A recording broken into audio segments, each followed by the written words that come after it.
E aí, rapaziada, meninas, meninos, uma ótima tarde para todos vocês, um ótimo dia para todos vocês. Eu sou o professor Simval Santana, nós somos o Guia de Linguagens. Estamos aqui para trabalhar com vocês o romance Torto Arado do baiano Itamar Vieira Júnior. Uma obra que já nasceu grande. Foi a obra mais vendida no Brasil ano passado na Amazon, superando a literatura de autoajuda, superando os escritores, autores estrangeiros. Então não é pouca coisa, é um livro que já nasceu grande e que o tempo dirá, é óbvio, se ele será um clássico ou não, mas é um romance extremamente bem construído, é um romance que vale a pena ler. Tranquilo, meninos? Então vamos lá aos aspectos da obra. O primeiro ponto que nós temos que trabalhar é a questão do autor. Itamar Vieira Júnior, geógrafo, doutor, baiano, professor, interessado por literatura desde a adolescência, segundo as entrevistas em que nós observamos uma fala marcante dele, que a ideia do livro surgiu aos 16 anos, ele começou a escrever, perdeu os originais, voltou depois, mais tarde, em 1917, ele finalmente finalizou a obra. É uma obra premiada, premiação em Portugal, e o principal prêmio literário do Brasil, o Prêmio Jabuti, melhor romance, melhor romance na premiação do Jabuti. É o principal prêmio da literatura brasileira. Então, o romance já nasceu grande, o tempo dirá se ele será clássico ou não, mas é um livro muito bem construído. E o primeiro aspecto, o autor, o baiano, o geógrafo Itamar Vieira Júnior, cujo trabalho, como o seu trabalho de doutorado, levou a ter um contato com a Chapada Diamantina e com a cultura de uma determinada comunidade, a comunidade dos afro-brasileiros descendentes de escravos da Chapada, um grupo que deu origem que formou o quilombo do Morro Redondo, na Chapada Diamantina, no interior da Bahia, 400 quilômetros de Salvador. Então, o trabalho dele na Chapada como geógrafo, o contato dele com essa cultura, com esse grupo social, vai fundamentar a obra, vai fornecer a ele subsídio para o caráter documental da obra, para o trabalho que ele vai fazer em relação à cultura, à história e à ambientação vivida pelos personagens que ele retrata. Então nós temos aqui um escritor, Itamar Vieira Júnior, geógrafo, baiano, o seu primeiro romance, um romance que já nasceu grande, como afirmamos anterior, é um escritor novo. E o segundo ponto, em que momento nós vamos trabalhar o Itamar Vieira Júnior na literatura brasileira? É literatura contemporânea, é óbvio, um autor nascido em 1979, 43, não se não estiver enganado, se não falhar aqui agora, tá? É um autor contemporâneo, com as marcas da contemporaneidade que nós observaremos a seguir, com as marcas da literatura contemporânea observadas a seguir com vocês. Então, literatura contemporânea, mas literatura contemporânea que se encaixa em um dos gêneros mais importantes da literatura brasileira, que é o regionalismo. É o regionalismo desenvolvido no romantismo, com Toné e Bernardo Guimarães de Alencar, que tinha como objetivo mostrar a grandiosidade do Brasil, o interior do Brasil. Depois, no final do naturalismo e no pré-modernismo, apresentar um aspecto crítico, analisar criticamente os problemas do interior do Brasil, aí tendo como ponto alto os sertões, Euclides da Cunha, uma obra com a qual Torto Arado, Itamar Vieira Júnior tem contato. É claro que Itamar Vieira Júnior, por ser geógrafo baiano, então óbvio que ele tem conhecimento e que ele teve contato, que ele estudou os sertões de Euclides. Então nós temos aqui a herança de Euclides, o caráter documental, a preocupação documental, a construção da verossimilhança da obra. Torto Arado, relacionando-se com os sertões. E, nesse diálogo aí com a literatura regionalista, o diálogo com o regionalismo nordestino, um dos subgêneros mais importantes do regionalismo e da literatura brasileira, desenvolvida na segunda fase do modernismo, décadas de 1930 a 1940. O regionalismo nordestino que tem como ponto alto Vidas Secas de Graciliano Ramos. E aqui nós temos um ponto de contato entre Torto Arado e Vidas Secas, o 15 da Raquel de Queiroz, que é o drama da seca, o drama do nordestino marginalizado, excluído. Outro ponto de contato do autor, Itamar Vieira Júnior, com os grandes autores da literatura brasileira, especificamente com o regionalismo, e agora especificamente com o regionalismo nordestino. Então nós temos esses pontos aí entre a obra do Itamar e as demais obras do regionalismo nordestino. E nesse ponto de contato com o regionalismo, nós temos aqui também uma outra representação do sertão, João Guimarães Rosa, que também representa o sertão do Rio São Francisco, do norte de Minas, que tem suas semelhanças com o sertão retratado por Itamar Vieira Júnior da Chapada Diamantina. Afinal, o norte de Minas, geograficamente, faz parte do Nordeste. Só que, ao contrário de João Guimarães Rosa, o Itamar não vai criar uma linguagem, trabalhar o caráter poético da linguagem, certo? A linguagem da obra Torto Arado É uma linguagem verossímil. O autor vai explorar e muito bem a variedade regional da língua, a variedade social da língua, a variedade regional, porque nós estamos aqui no interior da Bahia. Então é natural que nós temos uma linguagem específica. E a variedade social, nós temos a linguagem de um grupo específico, que é um grupo de negros na Chapada Diamantina, que tem uma cultura, uma linguagem e um caráter social bem típico, bem característico. Tá? Então é um grupo social específico que foi estudado pelo autor e que ele vai representar no livro Torturato. Então, o regionalismo do autor se aproximando do regionalismo nordestino, Graciliano Ramos, Raquel de Queiroz, e do regionalismo do João Guimarães Rosa, na representação do sertão da Bahia e de Minas, no caso específico do Torturato, sertão da Bahia. E outro aspecto de contato, outro diálogo que o Itamar Vieira estabelece com a literatura brasileira é a divisão do enredo, o enredo tríptico, o enredo dividido em 3 partes, e esse caráter tríptico, porque cada uma das partes tem um narrador específico. Então nós temos aqui o aspecto que vai ligar a obra à contemporaneidade, tá? As várias vozes, o caráter polifônico do enredo. Então nós temos aqui 3 partes, introdução, desenvolvimento e conclusão da narrativa. Essa é uma característica da narrativa tradicional, desde a Grécia, só que, de acordo com a modernidade, cada uma dessas partes tem uma voz específica. Portanto, nós temos aqui uma característica modernista e contemporânea. A polifonia, a primeira parte representada por uma voz, a segunda parte por outra voz e a terceira parte por outra voz. São 3 vozes distintas, com um ponto em comum que tem a ver com a vida contemporânea, com a literatura contemporânea. As 3 vozes são 3 vozes de mulheres negras, sendo que as 2 primeiras são 2 gêmeas e a terceira representa a representação do orixá Obá, representado na cultura sincrética dos ritos afro-brasileiros na figura de Santa Rita Pescadeira. Então nós temos aqui 3 vozes, 3 momentos narrativos, as 3 partes do enredo, certo? A primeira parte, a narradora Bibiana, a segunda parte, Belonísia, as 2 negras gêmeas, a primeira parte, a professora, a segunda parte, a muda, e na terceira parte, a entidade que acaba, que incorporará nas 2, terá as 2 como guia e servirá como uma síntese entre Bibiana, a professora, e Belonísia, a muda. Tranquilos? Então, as 3 partes, apresentação, desenvolvimento e conclusão, cada uma delas representada por uma voz. E o ponto importante, são vozes femininas e são vozes negras, outro aspecto da contemporaneidade.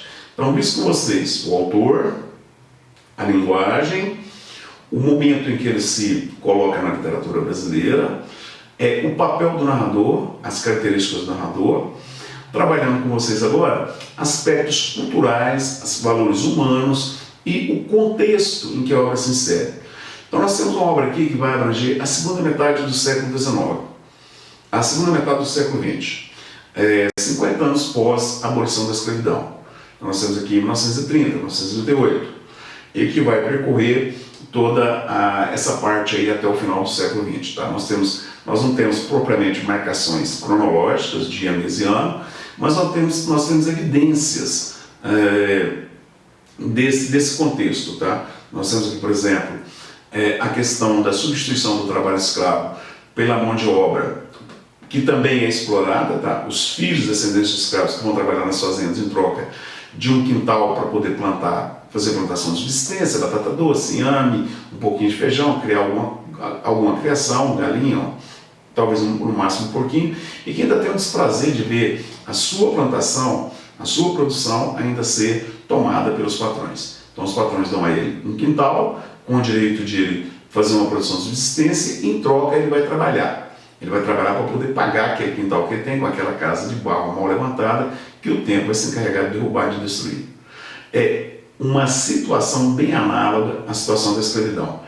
E, posteriormente, nós vamos percebendo a deterioração desse universo rural. O Brasil vai se urbanizar, as novas gerações vão procurar as cidades, virão os direitos dos trabalhadores rurais, a aposentadoria rural, e nós teremos aí uma nova etapa na sociedade brasileira que será também representada na obra. Tá? E nessa nova etapa, nós percebemos uma perda de identidade cultural acentuada pela vida urbana, pelos novos meios de comunicação, pelas novas religiões, as religiões neopentecostais.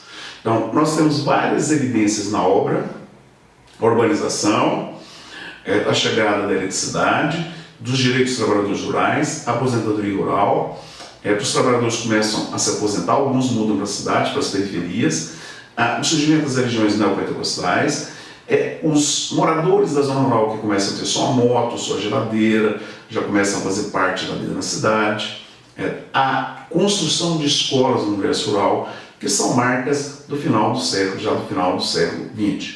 E também, fechando esse momento, um novo momento político, o fortalecimento dos trabalhadores, a criação de sindicatos e a reivindicação dos direitos daqueles que até então eram explorados. Então, o contexto é essa parte da nossa análise e os valores humanos, os valores sociais estão representados na obra. Tá?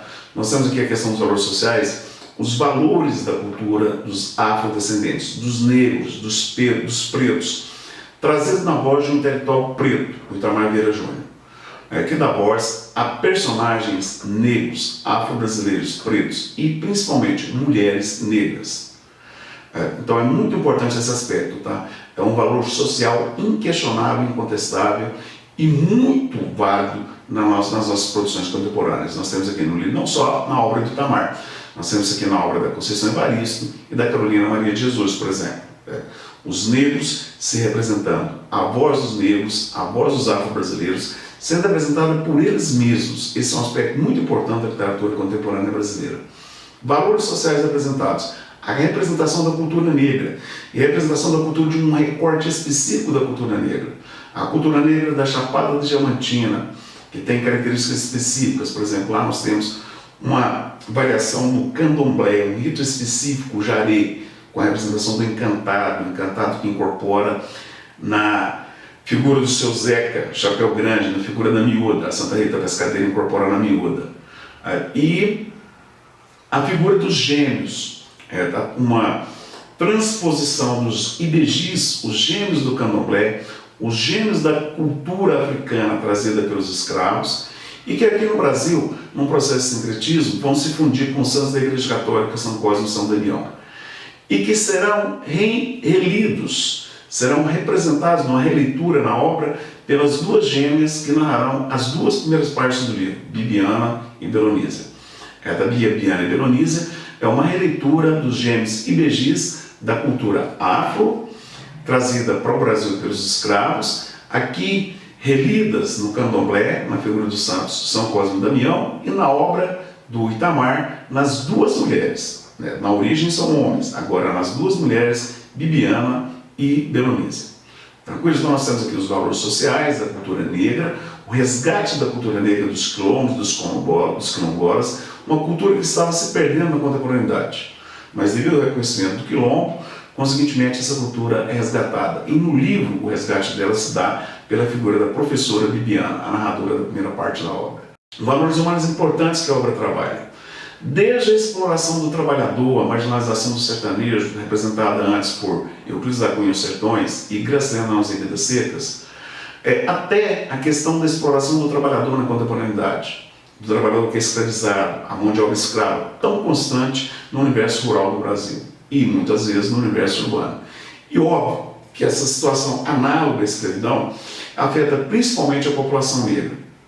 Nós temos uma representação muito intensa, muito tensa, dessa exploração da mão de obra dos descendentes de escravos na obra Tortarato, na fazenda Água Negra, a fazenda que se desenvolve a comunidade de filhos de descendentes de escravos que darão origem, mais à frente, a um quilombo. Tranquilos? Então nós temos aqui valores sociais, valores humanos, a exploração do trabalhador, a condição do negro e a condição da mulher, muito forte. Tá?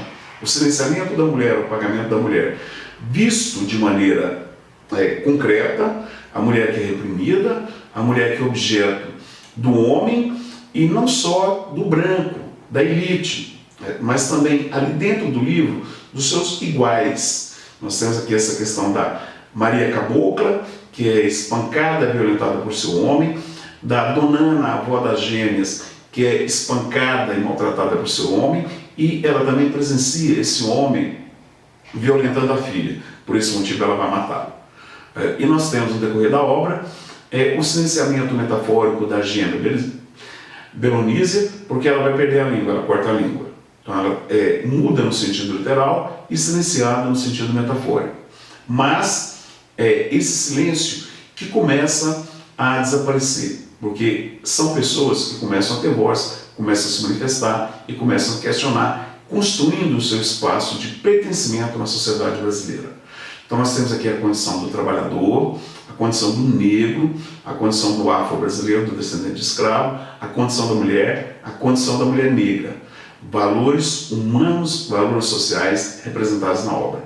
E com uma importância muito grande, o autor dá uma ênfase muito grande a esses valores, principalmente aqueles relacionados ao empoderamento feminino, nas figuras de Bibiana e Beronice, as duas gêmeas protagonistas do romance Torto Arado, do baiano Itamar Vieira Júnior. Feitos esses aspectos, feito esse levantamento, nós abordaremos com vocês um ponto, os aspectos técnicos, alguns aspectos técnicos. A capa do livro. Vocês vão observar que tem a posição da imagem da capa, as duas gêmeas. A capa é construída de acordo com a foto de um fotógrafo italiano, Giovanni, não vou lembrar aqui agora de cabeça o sobrenome, uma foto premiada internacionalmente. Vocês têm a foto das duas negras com facão, de mãos dadas com facão, duas mãos dadas e facão na outra. E a reprodução dos genes e begis da cultura afro.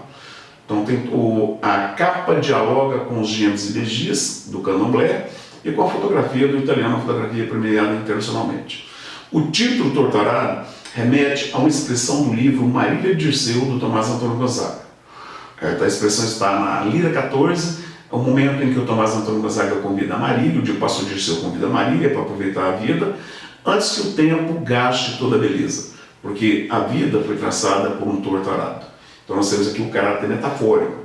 O torto arado, o arado é um instrumento arcaico, um instrumento do Brasil escravocrata, do Brasil do início do século XX, de um Brasil rural, arcaico, que nós queremos ver apagado, ou ver apagado não, ver questionado, né, ver relido na nossa história. Até claro, nós não podemos apagar isso, nós temos que revê-lo, questioná-lo para que ele não se repita.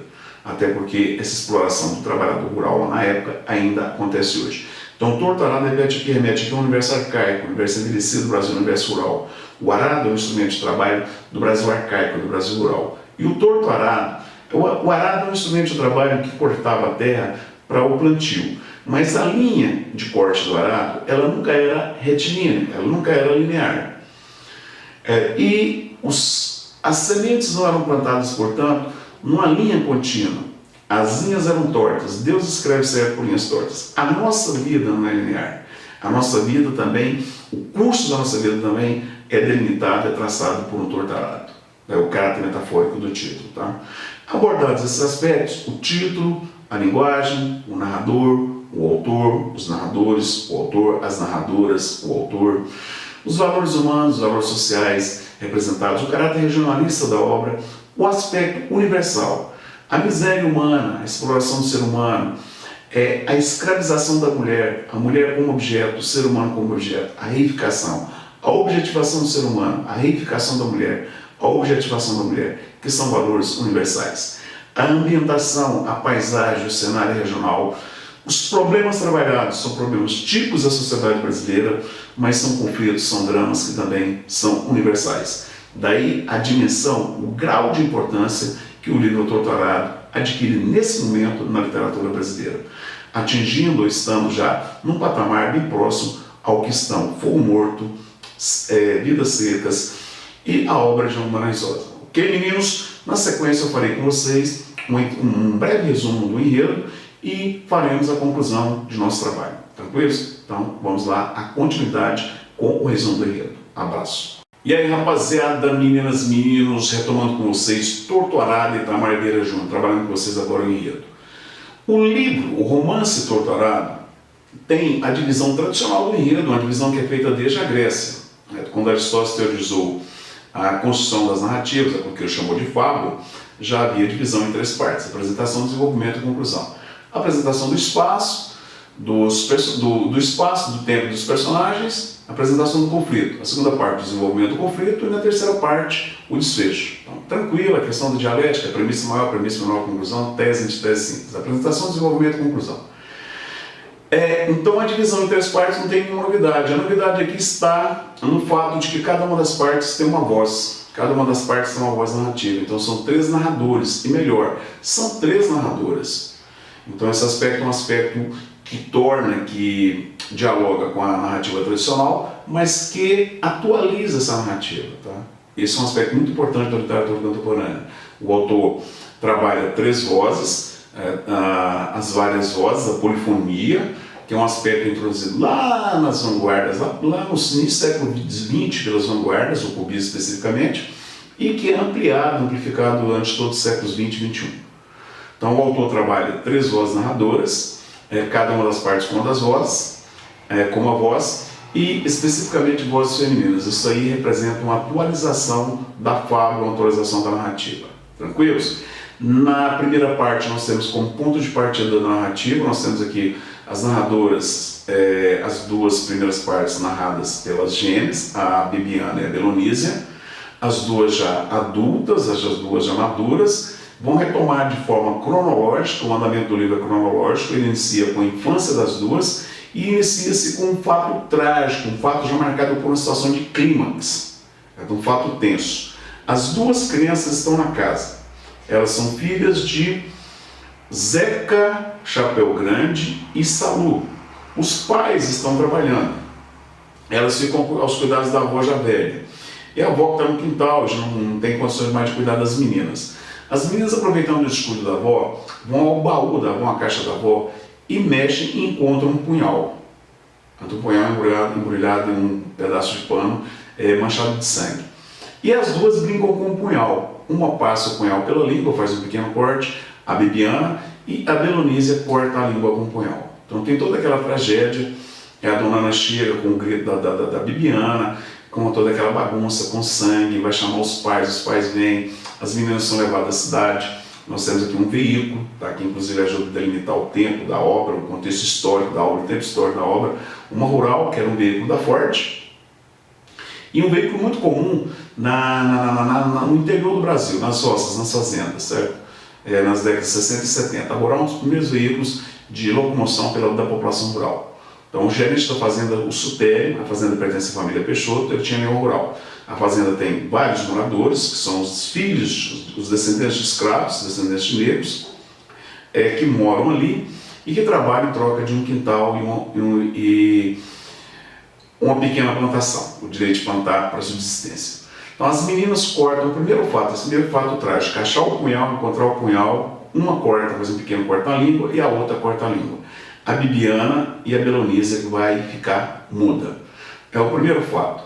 Então, na primeira parte, narrada pela Bibiana adulta, o olhar da infância, o olhar da infância e da adolescência. Então, nós temos aqui na primeira parte a construção do espaço, a Fazenda Água Negra, Chapada Diamantina, a fazenda ocupada por trabalhadores descendentes de escravos que vieram parar ali no século XVIII, na época do garimpo, de diamante, na Chapada, e depois do fim do garimpo ficaram por ali trabalhando nas fazendas também como escravos. Com o fim da escravidão, eles foram se incorporando às fazendas, trabalhando em troca das subsistências. Tem jeito a um quintal, uma casa de barro, plantação de subsistência, e em troca eles trabalham para o fazendeiro para poder pagar aquilo. Ou seja, é uma situação análoga à escravidão. Os pais das gêmeas vivem nessas condições. Então, a apresentação do espaço, a apresentação do tempo, a narrativa é fluindo em ordem cronológica, a infância, o início da adolescência das meninas. Nós vamos conhecendo os pais, o pai delas, Zeca Chapéu Grande, é o líder espiritual da fazenda, um líder muito respeitado pelo capataz e pelos donos, mas principalmente porque ele serve como uma espécie de para-raio dos conflitos. Tá? Ele atende os conflitos quando alguém se rebela, quando alguém não quer trabalhar, é ele que convence aquele trabalhador a não se rebelar, que a terra é do outro.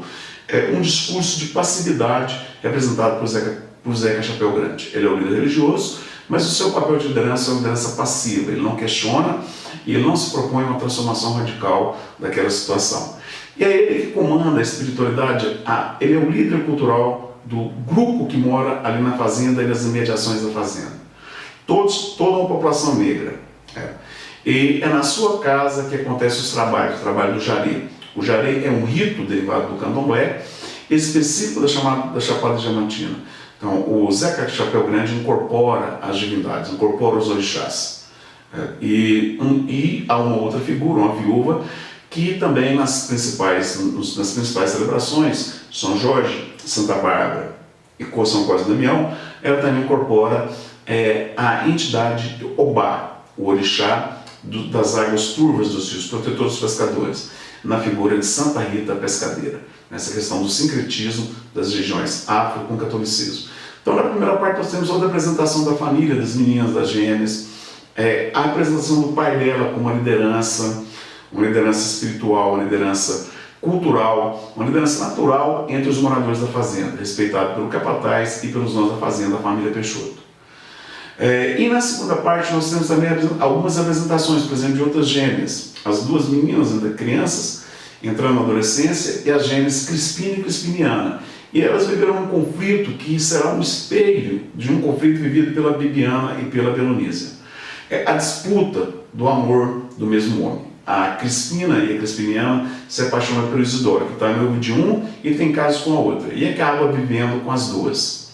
Então nós temos aqui já o prenúncio da tragédia, do conflito amoroso, não será uma tragédia, do conflito amoroso vivido também por Bibiana e Belonísia, as duas gêmeas protagonistas do romance.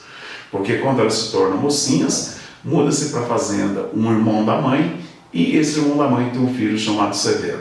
Então, na primeira parte, narrada por Bibiana, nós temos aqui, até esse momento, no início da adolescência das meninas. As meninas estão se tornando moças e muito bonitas. São duas meninas negras muito bonitas. A beleza negra é acentuada aqui, que é um aspecto importante. A beleza negra é um dos principais traços do Brasil. Mas ela não é tão valorizada em nossa literatura e pelos meios de comunicação de maneira geral. As duas meninas muito bonitas começam a despertar a atenção dos rapazes. E como a casa delas é um ponto de encontro, e elas vão despertar a atenção e a atenção do primo, Severo, filho de um irmão da mãe. E as duas vão se interessar por ele. Tudo isso nós temos na primeira parte da obra. Tá? Essa primeira parte que vai culminar com a escola construída na fazenda.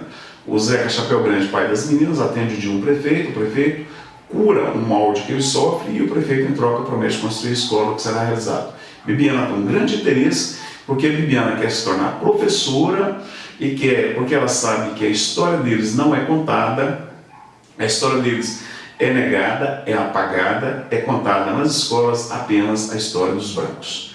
E nós sabemos bem disso, né? A história dos negros e principalmente dos quilombolas, ela nos é negada nas escolas oficiais do Brasil, certo? Então ela tem esse interesse em se tornar professora para fazer isso. A Belonísia, até pela dificuldade que ela tem de comunicação, ela não tem grandes interesses em escola, tá? E principalmente que a Bibiana vai fugir com o primo, vai embora com o primo para a cidade, e aí ela sozinha na escola, não tem com quem ela se comunicar, ela se comunicava muito bem com a irmã, ela acaba se afastando da escola. Então nós vamos entrar na segunda parte. A primeira parte é a apresentação dos personagens, do espaço, a Fazenda Água Negra, a escola, o local da casa, o centro em que se realiza o jaré, os ritos afro-brasileiros da Chapada, e a apresentação do tempo, tá? A segunda metade do século XIX, nós estamos aqui já nas décadas de 60 e 70. O êxodo rural já é marcado aqui. Na segunda parte, nós temos como narradora a gêmea emudecida, a gêmea que cortou a língua, a Belonísia. Tá? Essa segunda parte, tomando um fôlego, eu retomo ela com vocês agora, daqui a pouco, questão de segundos, só tomar água. E aí, garotada, retomando com vocês o enredo de Torto Arado, o Romance de Tamar Vieira Júnior. A primeira parte, fio de corte. A primeira parte narrada por Bibiana. Fio de corte remete ao punhal da avó, com o qual as duas gêmeas brincam e uma tem um pequeno corte na língua e a outra corta a língua. Esse punhal será guardado, ele marca o início da obra com um aspecto trágico e ele vai ser retomado no desfecho. Tá? Ele é o elemento que une o início e o fim do livro. Tá? Na primeira cena, a gêmea corta a língua e no final, na última cena, ele reaparece. Ele vai ficar guardado durante muito tempo e ele reaparece no final. O punhal tem uma origem trágica que a gente vai conhecer agora. Meninos, a segunda parte, a narrativa é construída na perspectiva da gêmea que ficou muda, a Belonísia. Nós temos aqui as duas adultas, as duas já maduras, construindo a história de suas vidas. Na primeira parte nós temos na voz da Bibiana a construção do espaço, do tempo, dos personagens, e agora nós temos o amadurecimento do conflito. Tá? Bibiana e Severo fogem para a cidade, o Severo tem uma disposição política muito grande, ele quer ter esses contatos, ele vai ter vários empregos, ele vai ter contato com os sindicatos. Então nós temos aqui essa formação dos sindicatos, que é um fenômeno no Brasil das décadas de 70 e 80, 1970 e 1980. E a Bibiana que vai estudar, vai fazer vários serviços, vários trabalhos, vários empregos, babá, e ela faz magistério e se torna professora. Eles têm filhos, e na segunda parte nós temos assim, a volta deles para apresentar os filhos, para poder dar satisfação para os pais, o filho mais velho se chama Inácio, que tem uma importância relativa no decorrer do livro. E na segunda parte nós temos a retomada da vida, do curso da vida da família, na voz da Belonísia, a que ficou muda. O fato de ela não verbalizar, o fato de ela não falar, de ela não gritar, de ela não cantar, vai levá-la a desenvolver outras formas de dialogar com o mundo. Ela tinha um diálogo muito intenso com a irmã, com a Bibiana, até o momento em que houve o confronto entre as duas, o conflito entre as duas pelo primo. Ela, por exemplo, denunciou. A irmã vai denunciá-la por ter beijado o primo, na verdade era fofoca, e ela leva uma surra muito grande da mãe, e com isso ela fica durante algum tempo afastada, rancorosa com a irmã Bibiana. E depois a irmã foge com o primo, com o Severo para a cidade. Então aquele contato íntimo será retomado na última parte do livro, tá? Elas voltaram a ter um contato intenso, um diálogo intenso. Ela desenvolve um diálogo muito forte com a natureza. Ela não suporta a escola, ela não consegue conviver na escola, porque a irmã dela não está lá.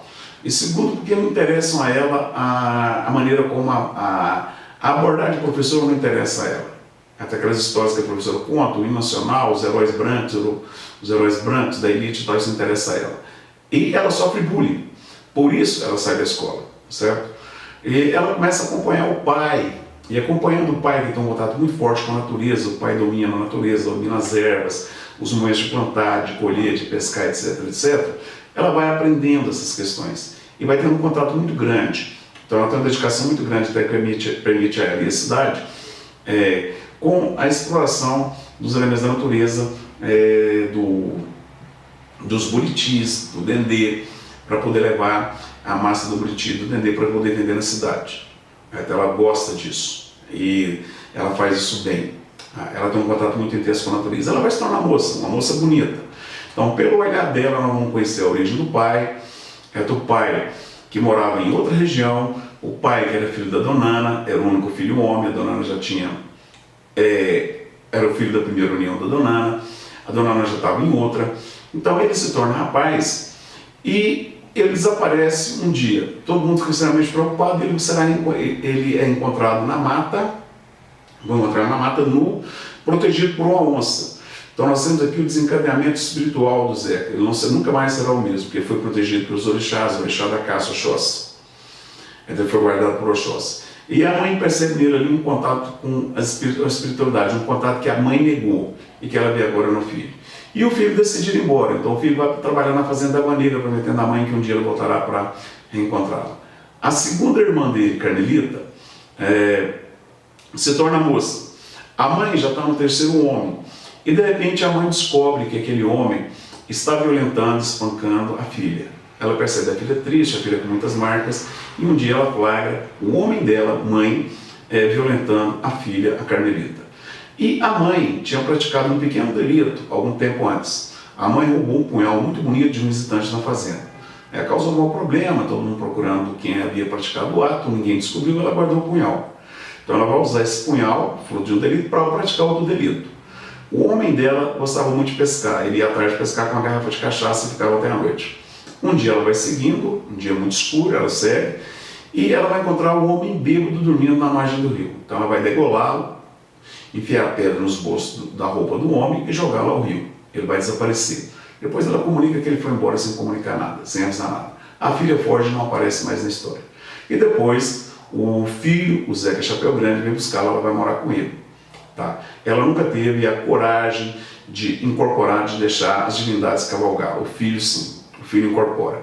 E o filho incorpora Santa Bárbara, o filho incorpora São Jorge, o filho incorpora os santos, e o filho é o guia espiritual, atividade que ela não teve coragem de realizar. Ela tinha sido escolhida antes.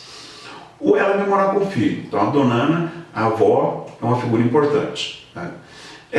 O pai, a origem do pai, a vinda dele para a fazenda também é importante, a maneira como ele conheceu a mãe, a Dona Salu, que ele constituiu família. O irmão da mãe, o Servó, pai do Severo, eles são representados com maior intensidade na segunda parte. E na segunda parte nós vamos percebendo também o envelhecimento do pai, do Zeca Chapéu Grande. E esse envelhecimento vem seguido do retorno de Bibiana e Severo, o casal que fugiu.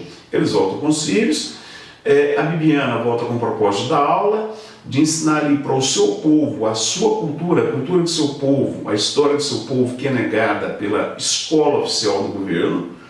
E o Severo volta com a disposição de organizar os trabalhadores em sindicatos e reivindicar o direito que eles têm de formar ali um quilombo, de ter ali um quilombo. Eles são quilombolas, são descendentes de escravos.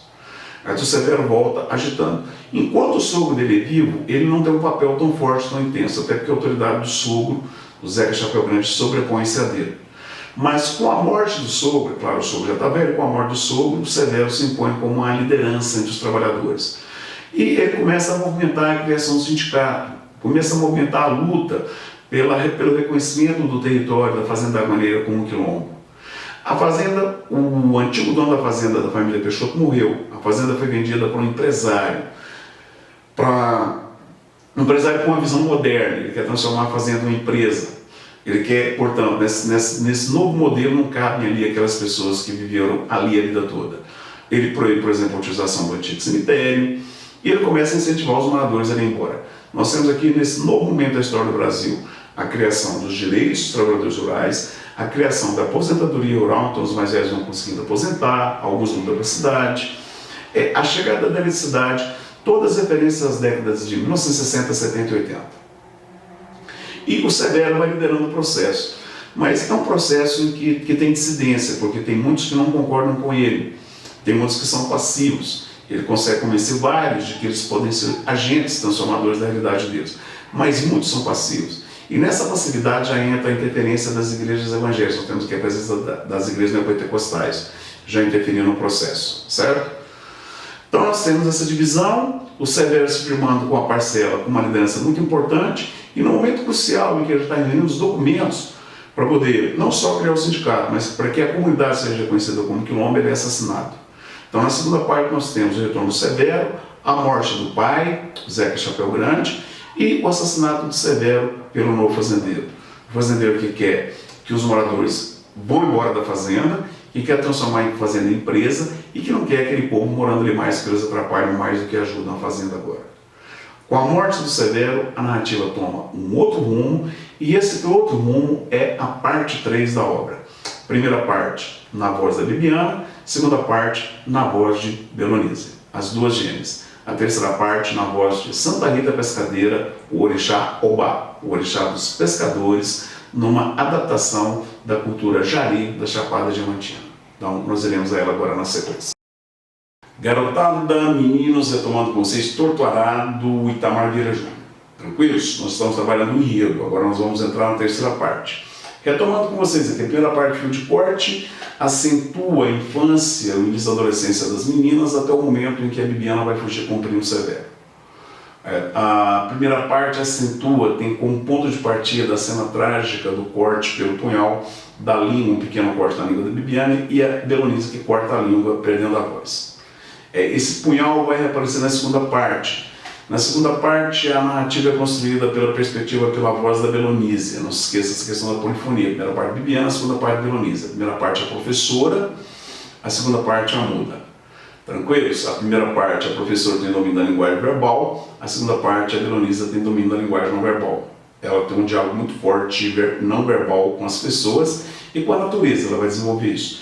E na segunda parte nós temos o encontro do punhal. Tá?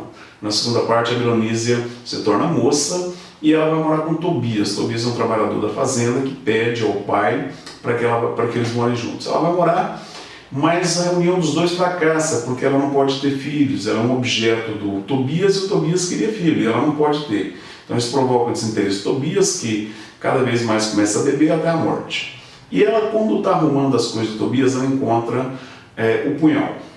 O punhal da avó, o punhal com o qual ela cortou a língua. E ela vai usar o punhal no momento em que ela se envolve com a Maria Caboclo, uma vizinha. A vizinha que é maltratada pelo homem. Ela vai proteger a vizinha. Então ela vai ameaçar o homem da vizinha com o punhal, ele vai ficar amedrontado, vai fugir, mas a vizinha prefere ficar com ele, tá? Ela prefere que ele retorne. Então, para isso, ela vai se afastar da Belonísia. A Belonísia vai ficar magoada, principalmente que em determinado momento quase se concretizou entre as duas uma relação afetiva. Uma relação que a Belonísia guarda com muito carinho e uma mágoa que ela guarda porque a Maria Cabocla a desprezou, a expulsou. E o punhal reaparece aqui. E o punhal estará no desfecho da terceira parte, consequentemente no desfecho do romance. Durante a primeira e a segunda parte, nós temos o afastamento das duas gêmeas, da Bibiana e da Belonísia. As duas se afastam. A terceira parte vai marcar a reunião das duas. Na primeira parte, nós temos a apresentação dos personagens, do espaço, a Fazenda Água Negra, dos conflitos. Na segunda parte, o desenvolvimento, a morte do pai das gêmeas, o Zeca Chapéu Grande, e a morte do Severo, o marido de Bibiana. Na terceira parte, nós temos como voz da narradora, como voz da narrativa, voz narradora, uma entidade, não é mais uma personagem. Nós temos aqui agora o aproveitamento da parte do autor do elemento maravilhoso. O elemento maravilhoso se aplica à questão da mitologia, do maravilhoso religioso, judaico-cristão, o maravilhoso pagão greco-romano e o maravilhoso da cultura africana trazida ao Brasil pelos escravos, pelos negros. E aqui adaptada pelos afro-brasileiros no candomblé. E especificamente aqui agora na Chapada Diamantina, aplicada à cultura do jaré, um ritual derivado do candomblé. E nessa cultura nós temos o orixá Obá, o protetor dos rios, o orixá dos rios turbulentos, protetor dos pescadores, incorporado no sincretismo religioso em Santa Rita Pescadeira. E esse orixá está perdendo a função, está desaparecendo. O que nós temos aqui de caráter metafórico? O desaparecimento desse orixá, que não encontra mais um corpo para cavalgar, um corpo para incorporar, representa o desaparecimento da cultura africana, da cultura dos afro-brasileiros, da cultura dos descendentes de negros e pretos africanos. E esse desaparecimento, esse apagamento dessa cultura provocada pela evolução da sociedade, pela transformação da sociedade, transformação da sociedade. Uma sociedade vai se urbanizando, o surgimento da televisão, das religiões neopentecostais que combatem as religiões, os ritos afros, e, consequentemente, nós percebemos um apagamento da história da cultura dos afro-brasileiros. Então, o desaparecimento dessa entidade, que já não encontra mais corpo para cavalgar, representa o desaparecimento da cultura africana, até o momento em que ela encontra as gêmeas. A Santa Rita Pescadeira incorporava nos momentos do Zeca Chapéu Grande, o pai das gêmeas, na viúva miúda. Mas com a morte do Zeca e com a morte da viúva, ela perdeu o sentido. E tem outra questão, não existe mais os rios para pescar, os rios foram destruídos pelo garimpo, pela lavoura. Só existem peixes pequenos que não despertam interesse em pescadores. Então ela perdeu a função, a entidade está desaparecendo, mas ela encontra as gêmeas. E as gêmeas têm uma ligação espiritual muito forte com o sobrenatural, com o maravilhoso. E ela incorpora, ela cavalga as gêmeas. Primeiro vai se manifestar na Bibiana. Aliás, a manifestação simultânea, no livro que aparece primeiro na Bibiana. A Bibiana retoma o trabalho do Severo, retoma o trabalho dela como professora. A morte trágica do Severo e a conclusão injusta da polícia de que ele foi morto por briga de tráfico, que tinha uma plantação de maconha, e por isso ele foi morto por traficantes rivais. O apagamento do Severo, relacionando com o tráfico de drogas, tentando desconstruir a imagem de líder que ele construiu, e serviu como um ponto para unir os trabalhadores, sabe? Porque eles sabiam da verdade. E dar força novamente a Bibiana para lutar pela luta do Severo, do marido, que foi assassinado pelo fazendeiro. Então ela retoma a luta, retoma o trabalho dela como professora, e ela não consegue dormir. Então à noite ela é cavalgada pela Santa Rita Pescadora, pelo orixá, e ela embrenha na mata. Ela volta com as mãos todas machucadas, ela está cavando. A mesma coisa acontece com Belonísia lá na casa em que ela vive. A casa foi construída pelo Tobias para ela poder viver, para eles poderem viver. Belonísia também vai para a mata. Então, logo depois vem a notícia: o fazendeiro foi assassinado. Ele aparece em um buraco, uma cova no meio da mata. A Bibiana, quando recebe a notícia, ela fica feliz, a mãe dela dá a notícia, a mãe dela fica muito indignada com ela, fala que não a educou para poder sentir prazer com a tragédia dos outros. A mãe fica indignada com a Bibiana por isso, mas a Bibiana mantém a firmeza de achar muito boa a morte. Ela recebe um tapa na cara, a mãe dá um tapa na cara dela, a mãe fala que não a educou assim. É a segunda vez em que a mãe bate uma filha, tá? A mãe bateu na Belonísia para a Belonísia ter se envolvido com o Severo, uma fofoca da Bibiana, e agora bate na Bibiana, que a Bibiana achou boa a morte do fazendeiro. E no desfecho da terceira parte nós sabemos a realidade. A fazenda já começa a ser visitada por funcionários do governo. Ela realmente vai ser incorporada, principalmente agora com a morte do fazendeiro, ela vai ser incorporada pelo governo e transformada num quilombo. Os descendentes de negros, descendentes de escravos, serão reconhecidos e terão direito à propriedade. E vem pela voz, pelo olhar de Santa Rita Pescadeira, a incorporação do orixá Obá, a solução do problema. Santa Rita Pescadeira cavalga Bibiana e Belonísia, leva as duas para a mata. As duas cavam a cova, uma armadilha. Cobre a cova com folhas de buritis e com folhas de taioba. E atrai o fazendeiro para a mata. O fazendeiro vem e cai na armadilha. Quando ele pensa que vai escapar da armadilha, as duas aparecem e ele será degolado por aquele punhal que cortou a língua de Belonísia no início da história e que depois serviu para Belonísia defender a Maria Cabocla. Ele está no início, no meio e no fim da narrativa. O punhal é um elemento significativo, um elemento simbólico significativo na construção de toda a narrativa. Tranquilos? A última cena, o punhal é retomado. O punhal, na primeira cena, cortou a língua de Belonísia, no final, ele vai cortar a garganta do fazendeiro. E aí, consequentemente, a fazenda será transformada em um quilombo. Tranquilo, meninos? Então, nós temos a narrativa desenvolvida em 3 partes. A primeira parte na voz da Bibiana, a professora, que verbaliza, linguagem verbal. A segunda parte é a Belonísia, que também se alfabetizou, mas que não tem o domínio da linguagem verbal da palavra falada, ela tem o domínio da linguagem escrita.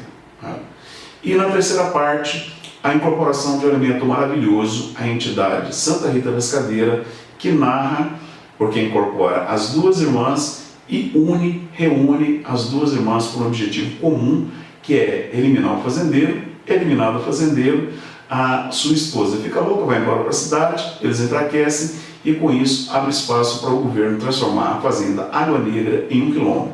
O objetivo do Severo se concretiza, o objetivo dele será construído. Ok? Esse é o desfecho.